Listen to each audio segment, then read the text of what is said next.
Sir, toss coin na lang. For the boys. Bigyan ko kayo for the boys. Oh, toss coin. Ayan, sir. Nung nakaraan, nag-toss coin kami. Talo. Ayaw na lumaban. Ayaw na lumaban sa toss coin for the boys Ito na yung finished product or finished project natin na project drop side mga sir. Yung 4HK1 with back bed. Tapos ang ginawa natin dito is nagpalit na tayo ng steel flooring at saka ng baby chassis at saka sorelas. Nag-additional na rin tayo ng stainless side grill ng unit natin, pati yung stainless tapaludo. Napakagwapong unit mga sir. Poging pogi. As is Japan. Pininturahan lang natin yung ilalim, nagbapping lang tayo ng ulo, tapos binapping na rin natin yung sidings niya. Napaka-solid nung unit. Tapos, ang isa pang job order natin dito is additional na rin tayo ng engine niya. Ayan. Nagpataas na rin tayo ng melye. Pang 15 tons ang kargahan nito mga sir. Sobrang solid nung unit. Napakakinis. Yan o. Pag kailangan nyo ng ganitong unit, message lang po kayo or tumawag sa number na naka-flash lagi dyan sa screen natin. Iyan o.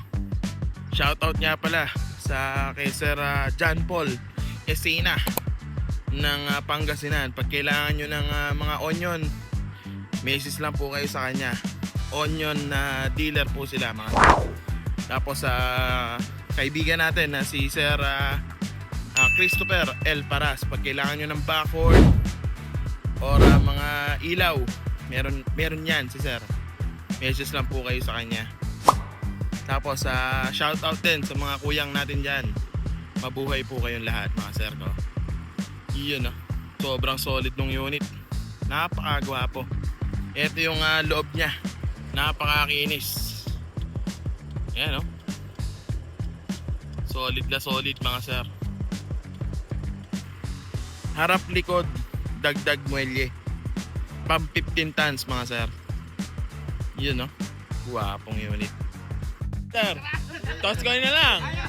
For the boys. For the boys. Bibigyan ko kayo for the boys. Oh, toss coin. Ayaw na lang lumaban. Ayaw nyo ng toss coin Ere na lang, for the boys na lang. Huwag mo na pakita sir. Hati-hati na lang kayo sir. Okay. Thank you. Kaharap si kuya. Binigyan ko kayo Sir, kamusta yung unit? Thank you sir. Ayan yung nakuha nila yung 4HK1 na 20 feet ang haba. Ayan si sir. Nung nakaraan nag-toss coin kami. Talo. Ayaw na lumaban. Ayaw na lumaban sa toss coin for the boys Ayaw na laban ng for the boys. Baka sa akin pa muna Pag natalo. Oo sir. Pinakita ko sa inyo mga sir. Yun Wapong unit. Thank you Maraming salamat sir. Thank you sir sa tiwala. Okay. Yun. Thank you. Tay, maraming salamat po. Shoutout po sa inyo, Sir Rafi. Thank you. Kaya sa mga naghahanap ng unit dyan, message lang po kayo or tumawag sa number na naka-flash lagi dyan sa screen natin. Pwede po kayo mga mag-direct message sa Facebook page namin or pwede kayong kumontak sa brother ko, si Sir Jeff, at saka sa akin, Sir Rogin. Anytime po na kumontak lang kayo. Kung may kailangan kayong unit, message lang po kayo or tumawag. Yun lang, maraming salamat. Quality na unit, dito lang yan.